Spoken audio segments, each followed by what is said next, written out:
Il était une fois le gardien des archives du palais, un vieil homme sage, pilier du taoïsme, ou alors peut-être une légende. Mes chers amis, aujourd'hui nous allons parler de Lao Tzu, ou Laozi, le mystérieux fondateur du taoïsme, ce courant de pensée qui, encore aujourd'hui, inspire des millions de personnes à travers le monde. La légende raconte que, il y a environ 2500 ans, vivait en Chine un homme d'une immense sagesse, Lao Tzu. Un jour, fatigué du monde et des hommes, il décida de quitter l'Empire. Mais arrivé à la frontière, un garde le reconnut et lui demanda, avant de partir, de laisser un témoignage de sa sagesse. Alors le vieux sage s'assit sous un arbre, prit de l'encre et du papier et rédigea ce qui deviendra l'un des textes les plus profonds et les plus influents de la philosophie orientale. Le Tao Te Ching, le livre de la voie et de la vertu. Une fois son œuvre terminée, il la remit au garde, puis s'en alla pour ne jamais revenir. C'est du moins ce que raconte la légende. Parce que, en réalité, nul ne sait si Lao Tzu a vraiment existé. Et même s'il a existé, il est probable qu'il ne soit pas l'unique auteur du Tao Te Ching. Ce texte pourrait être le fruit du travail de plusieurs penseurs taoïstes réunis sous un seul nom.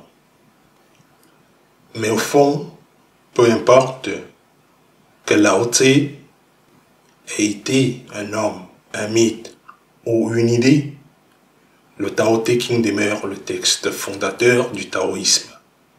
Un petit livre d'à peine 81 chapitres que l'on peut lire en quelques heures, mais méditer toute une vie. Si vous ne l'avez jamais lu, je vous le recommande vivement. C'est un bijou de sagesse, de condensé de métaphysique, d'éthique et même des philosophies politiques. Alors, pourquoi ce livre continue-t-il à fasciner le monde plus de 2500 ans après sa création? C'est ce que nous allons explorer ensemble aujourd'hui dans cette vidéo. Nous allons commencer par le Tao, c'est-à-dire la métaphysique du tout. Le Tao, c'est le cœur de tout. Mais comment détruire ce qui par nature dépasse les mots? On pourrait dire que le Tao est une énergie éternelle, immuable, invisible, inaudible, presque imperceptible pour nos sens humains. Et pourtant, tout ce qui existe vient du Tao et tout y retourne. Chaque être vivant, chaque montagne, chaque souffle de vent, tout est une manifestation de cette énergie originelle. Le Tao n'a pas de préférence. Il ne place pas les humains au-dessus des animaux ou des plantes. Pour lui, tout fait partie du même tout. Ainsi, l'être humain doit apprendre à vivre en harmonie avec la nature, à se fondre dans le rythme du monde plutôt qu'à le dominer. Le Tao n'exige ni temple, ni rituel, ni prière. Il ne réclame ni obéissance, ni adoration. Il nous offre simplement la possibilité de nous épanouir, de nous libérer de nos désirs et de nos passions, pour nous élever au-delà du monde matériel.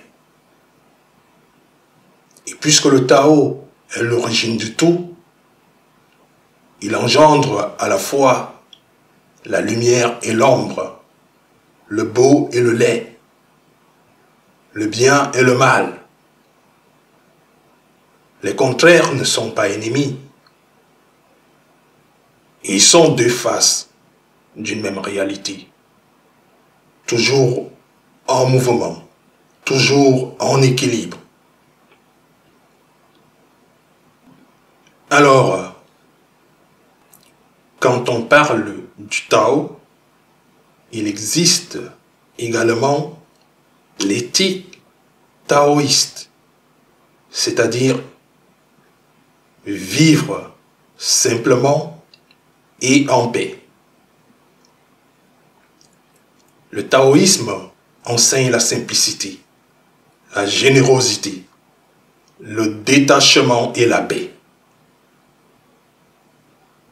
Parlant de simplicité, le vrai taoïste mène une vie simple. Il ne court pas après la richesse, la gloire ou les honneurs. Chercher à accumuler sans fin, c'est s'épuiser inutilement. Cela ne veut pas dire qu'il faut vivre dans la pauvreté. Il s'agit simplement de se contenter de l'essentiel. De quoi bien manger, se loger confortablement et s'habiller sans excès.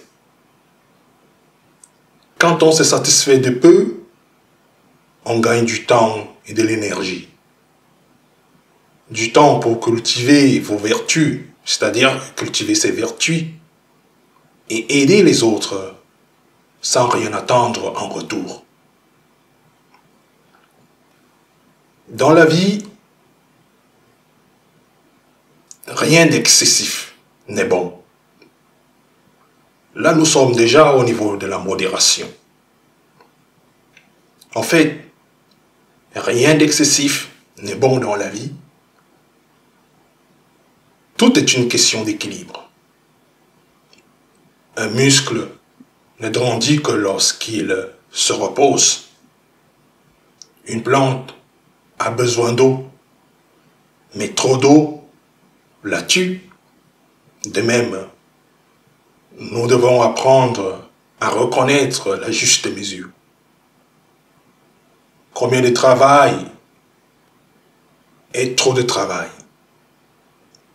Combien de distractions deviennent trop de distractions?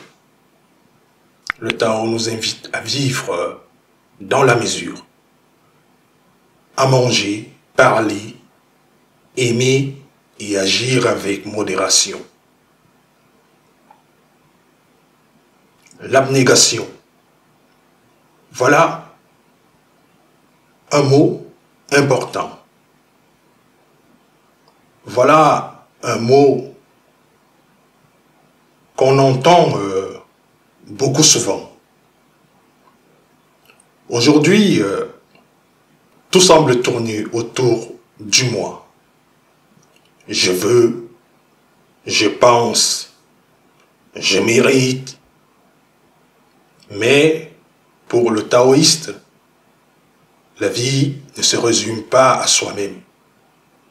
Il vit pour les autres, sans attendre de récompense. Chaque geste de générosité, c'est-à-dire, on parle de générosité sincère, fait disparaître un peu de l'ego. Le sage n'agit pas pour être vu, il agit parce qu'il le sent juste. Et que dire du mal? Pour Lao Tse, le mal vient de l'ignorance. Quand quelqu'un agit avec cruauté, c'est qu'il ne comprend pas encore que faire le bien, c'est aussi se faire du bien à soi-même. Mais même le mal a sa place. Il permet à ceux qui suivent le Tao de développer la patience, la compassion et la sagesse. Et qu'en est-il de la non-violence? Nous voyons que le taoïsme est profondément pacifiste, mais aussi réaliste. Que faire si l'on est attaqué? Le Tao Te Ching dit: évite la confrontation autant que possible. Cherchez la paix jusqu'au bout. Mais si l'on n'a plus le choix, alors il faut se défendre.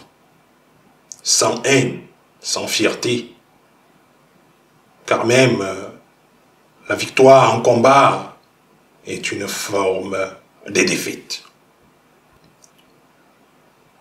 Parlons maintenant de l'action sans effort. Le Wu-Wei. Excusez-moi si je prononce mal ce mot, mais c'est ça. Ça sonne bizarre. C'est le Wu-Wei.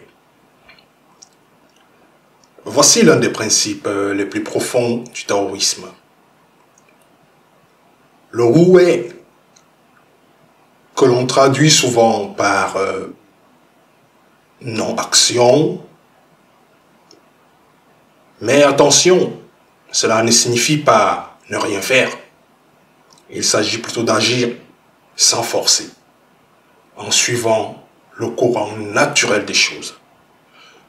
Prenons un exemple. Imaginez un enfant qui voit un papillon dans un jardin.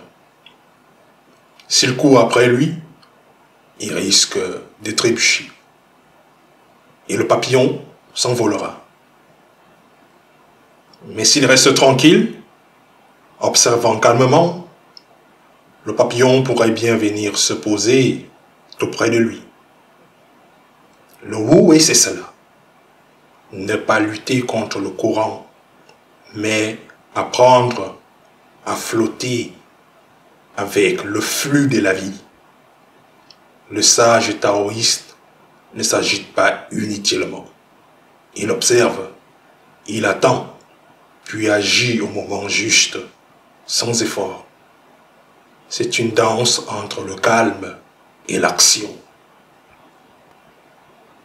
Alors, voici une histoire taoïste. Un vieux conte illustrait à merveille cette idée, pour que nous puissions mieux comprendre ce que c'est le taoïsme. Alors, nous allons voir ce que dit ce vieux conte qui illustre à merveille et parfaitement cette idée. Un paysan vivait avec son fils et un cheval qui l'aidait au champ. Un jour, le cheval s'enfuit. Son voisin lui dit: quelle malchance. Le vieil homme répond simplement: peut-être le temps le dira. Quelques jours plus tard, le cheval revient, accompagné d'une jument sauvage. Le voisin s'exclame: quelle chance incroyable! Et le vieil homme répond, toujours calme: peut-être le temps le dira. Mais en essayant de dompter la jument, le fils tombe et se casse la jambe. Le voisin revient: quelle malchance! Le vieux dit encore: peut-être le temps le dira. Peu après, la guerre éclate. Tous les jeunes hommes du village sont envoyés au front, sauf le fils du paysan, qui blessé reste à la maison. Ainsi va la vie. Ce que nous appelons bonheur ou malheur n'est souvent qu'une étape. Ce que nous croyons perdre aujourd'hui peut se transformer en bénédiction demain. Tout dépend de notre capacité à accepter et à laisser couler. Alors, quelle relation existe-t-il également entre le Tao et la politique? Là, je vais être un peu plus bref. En fait, le Tao Te Ching s'adresse aussi aux gouvernants. Un bon dirigeant, dit Lao Tse, ne doit ni flatter, ni dominer, ni effrayer son peuple. Il doit gouverner avec simplicité, humilité et bienveillance. Il évite la guerre, sauf pour défendre son peuple. Et même dans la victoire, il reste dans le deuil, conscient du prix humain des batailles. Pour Lao Tse, plus un gouvernement impose de lois, plus le peuple devient pauvre et corrompu. Plus on cherche à tout contrôler, plus on crée des désordres. Le sage, lui, gouverne par l'exemple. Il agit peu, mais avec justesse. Il ne place jamais le pouvoir au-dessus du peuple, mais se met au service du peuple. Certains voient dans le Tao, c'est-à-dire dans le Tao Te Ching, le tout premier texte d'esprit anarchiste prônant une société libre, harmonieuse et autorégulée, où la simplicité remplace la contrainte. Alors, nous voici à la dernière partie de la vidéo où je dois conclure. Le taoïsme est une invitation à ralentir, à respirer, à revenir à l'essentiel. C'est une philosophie douce et exigeante à la fois. Une alternative à la frénésie moderne, à la course, à la productivité, à la gloire et à la richesse. Le Tao nous enseigne qu'en suivant le courant de la vie, en cultivant la simplicité et la bonté, nous retrouvons la paix. Et toi, qu'en penses-tu? Ces idées résonnent-elles en toi? Avec lesquelles es-tu d'accord?